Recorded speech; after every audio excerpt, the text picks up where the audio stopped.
শুভ দুপুর বন্ধুরা, তোমরা সবাই কেমন আছো? আশা করি সবাই ভালো আছো আর সুস্থ আছো। আমি সুপ্রিয়া আবার একটা মিনি ব্লগ নিয়ে চলে এলাম তোমাদের মাঝে। আজ শুধু সারাদিনের কাজ নয়, আমার ছোটোবেলার কিছু না বলা গল্প তোমাদের সঙ্গে ভাগ করে নিতে চাই। তাই ভিডিওটা শেষ পর্যন্ত দেখো আর স্কিপ করো না। তো আজকের মতো প্রতিদিনের কাজ তো আছেই। সকালে ঘুম থেকে উঠে ঘরের কাজ, পুজো, রান্নাবান্না আর সংসারের দায়িত্ব।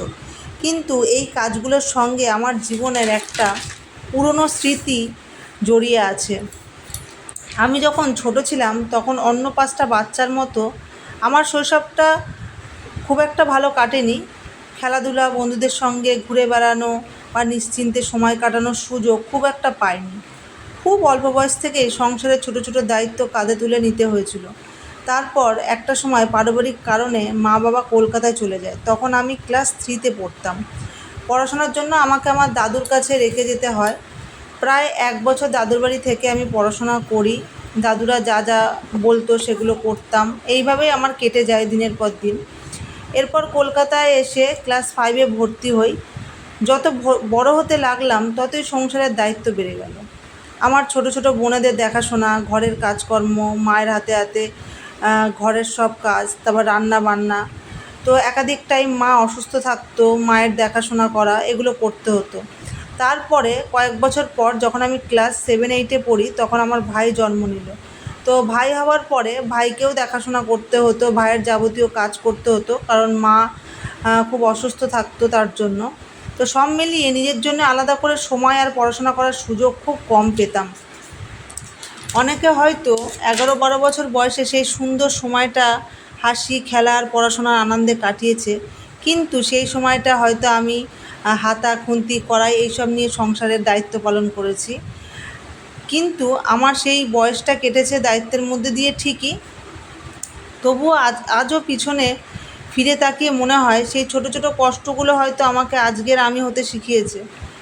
তো বন্ধুরা, আমার ছোট্ট জীবনের এই গল্পটা যদি তোমাদের ভালো লেগে থাকে তাহলে ভালোবাসা দিয়ে আমাকে পাশে থেকো, সাথে থেকো, সবসময় আমাকে সাপোর্ট করো। এরকম অনেক গল্প আছে আমার জীবনে, হয়তো একটা বই লিখেও শেষ করতে পারবো না। আমি আস্তে আস্তে তোমাদের সাথে সব গল্পই শেয়ার করব। যত দিন যাবে তোমাদের সাথে তোমরা যে আমার পরিবারের সদস্য হয়ে গেছো, তো আস্তে আস্তে তোমরাও জানতে পারবে যে আমার জীবনটা কেমন ছিল, আমি কিভাবে আমার আগের জীবন কাটিয়েছি বা এখনের জীবন কাটাচ্ছি। বন্ধুরা, গল্প করতে করতে দেখো আমার প্রায় সব কাজ শেষ হয়ে গিয়েছে। তো বুঝতেই পারিনি কখন সব কাজ করে ফেললাম। তো যাই হোক, দেখো আজকে আমি সেরকম কিছু রান্না করলাম না, শুধু ডিমের ঝোলই করলাম।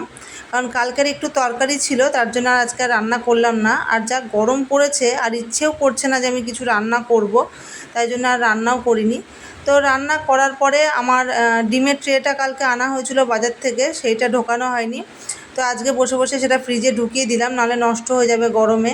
আর এমনিতেও যা গরম পড়েছে আর ইচ্ছেও করছে না কোনো কাজ করতে গরমের মধ্যে। তো দেখো রান্নার পরে যে কাজগুলো থাকে সব কিছু করে নিয়েছি, করে নিয়ে এবার আমি আর মেয়ে খেতে বসে গিয়েছি।